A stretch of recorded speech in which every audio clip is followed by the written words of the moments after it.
자, 여러분 이어서 보겠습니다. 자, 어디냐면 교재 26페이지부터 자 보도록 하겠습니다. 아까 청약 조정 대상 지역 얘기한 거는 나중에 이제 양도국세 할 때 자세히 또 알려드릴게요. 26페이지 봅니다. 자, 보시니까 2번에 보니까 납세무 확정돼 있죠, 여러분들? 납세무 확정. 이거 납세무 확정이라는 게 어떤 거냐? 추상적 성립한 납세무는 구체적으로 확정이 된다고 했는데, 납세무 확정이란 말을 보면 누가 세금 계산하냐? 이걸 떠올리라고 했죠, 여러분들? 자, 그럼 한번 보겠습니다. 납세무 확정이란 추상적으로 성립한 납세무에 대해서 조세 채무의 금액을 줄 긋지 마세요. 납세무자나 과세권자가 구체적으로 확정하는 것을 말한다.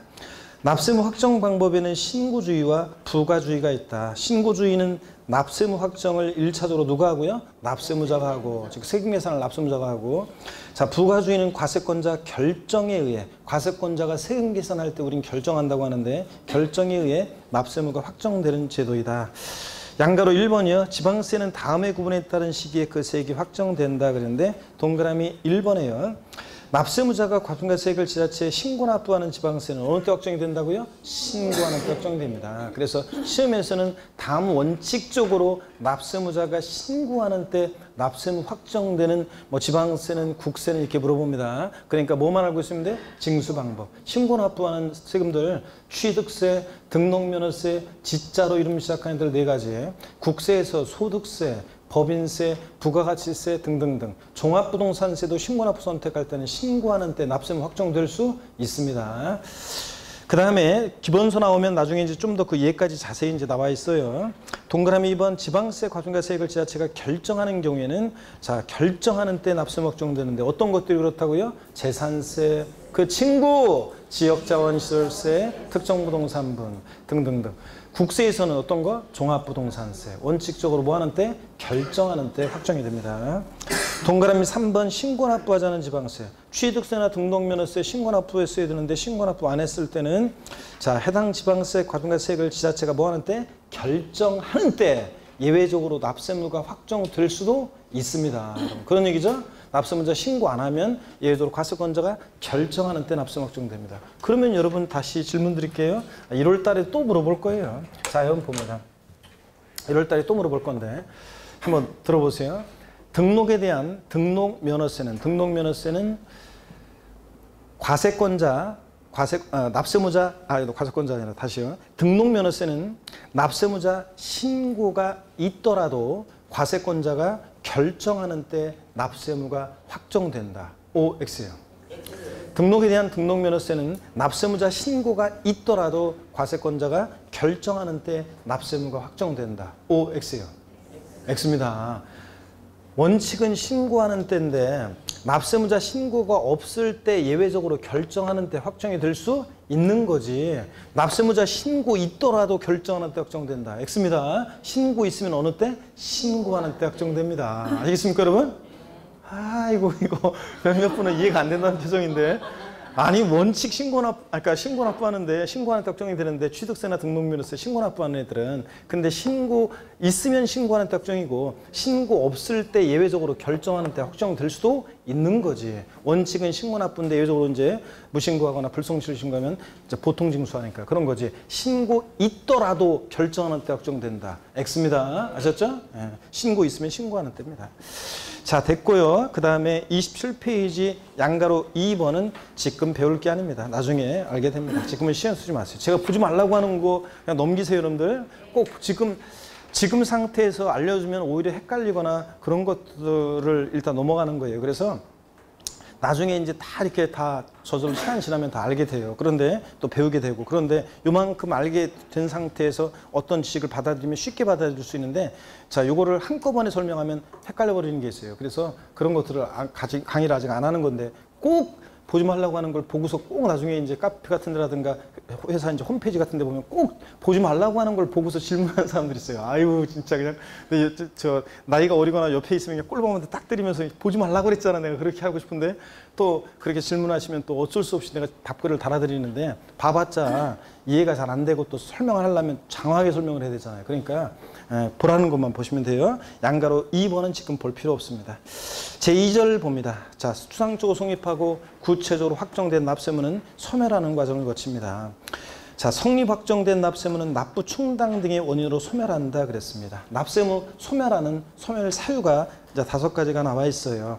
자, 제목만 아시면 돼요. 말 이해하면서 제목만 자 아시면 됩니다. 납부요. 세금 납부하면 당연히 납부하면 어떻게 합니까? 소멸합니다. 세금 납부하면 당연히 납부하면 없어지는 거죠. 양가로 2번 충당입니다. 납세무자가 환급받을 세액을 납세무자가 납부할 다른 세액과 상기함에 따라 소멸한다 그랬는데 충당이 뭔지 용어 설명을 좀 드리겠습니다. 그러면 쭉 봅니다. 충당이 뭐냐면 이런 거예요. 자, 충당이요. 제가요, 저희 부모님 댁 세금을 대신 내드리고 있어요. 효자들이죠?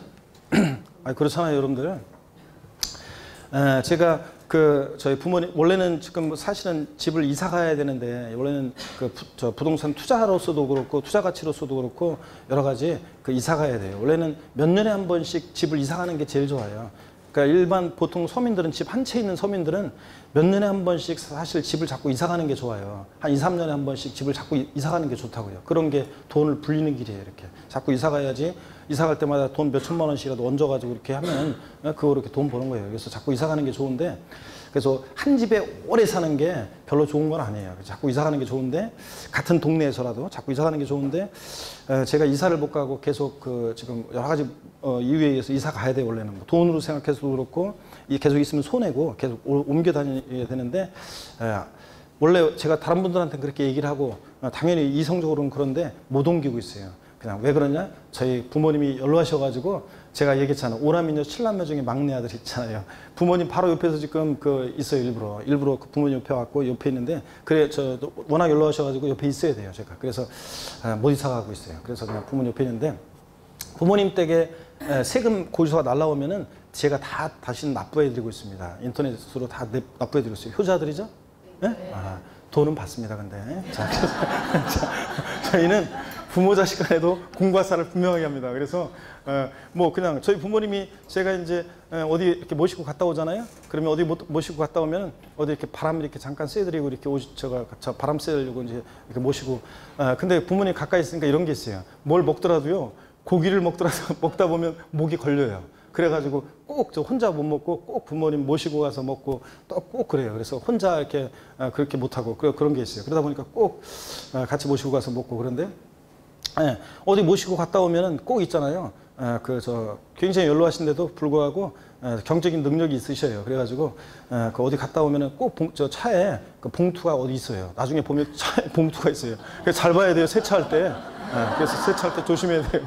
어디 그런 걸 알기 때문에 부모님 모시고 갔다 오면 제가 안 받는다고 해도 꼭 그렇게 어디다 놓고 가세요. 그래서 이렇게 봉투 기름값 놓고 가시고, 제가 밥 한 번 사면 아버지가 꼭 밥 한 번 사시고 그래요. 그래가지고 안 그러면은 막 저기 하니까 그렇게 하고. 또 이런 것도 사실은 부모님이 제가 세금 내드리면 정확하게, 예전에는 10원짜리까지 계산해서 주셨는데 제가 10원짜리 필요 없다고 던지고 가니까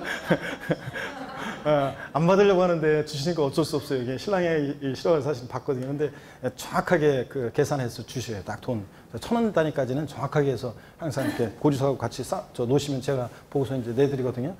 저희 부모님 댁에 보니까 이런 안내문이 나온 적이 있어요. 30원의 세금을, 자, 요번에 환급받을 게 있는데 잘못 냈거나 더 냈거나 뭐 그런 게 있다는 얘기죠. 자, 그래서 환급받을 게 있는데 이번에 낼 세금 중에서 있죠, 30원만큼을, 이번에 세금 낼 것 중에 30원만큼을 충당했다. 자, 이렇게 안내문을 받은 적이 있어요. 무슨 얘기냐면 국세나 지방세 환급금 있잖아요. 돌려받을 거요. 이거 30원 돌려받을 거 환급 절차에서 돌려받고 또 이거 내고 그럴 필요가 뭐 있어요. 30원 돌려받을 것과 납부할 세금 이번에 서로 어떻게 합니까? 상계 처리예요. 그러면 상계 처리되어지는 만큼 세금에 어떻게 합니까? 충당되어졌다고 하고, 충당되어지는 만큼 납세문은 어떻게 합니까? 소멸해요. 그러면 이제 30원 뺀 나머지만 납부하면 되잖아요. 그렇죠, 여러분들? 자, 그래서 충당, 말뜻만 알아둡니다. 충당은 납세문 뭐라고요? 소멸 사유입니다. 충당되어지는 만큼 납세문은 소멸합니다. 아셨죠? 요거. 그 다음에 계속 이어서 봅니다. 세 번째로 부가 취소도 납세문 소멸 사유인데요. 여러분, 취소 그러면은 제가 공부할 때 보면은 제가 이런 얘기했다고 민복 교수님한테 얘기하지 마세요. 그러면 또 이게 쥐뿔도 모르면서 또 뭐 그런다고 또 오해할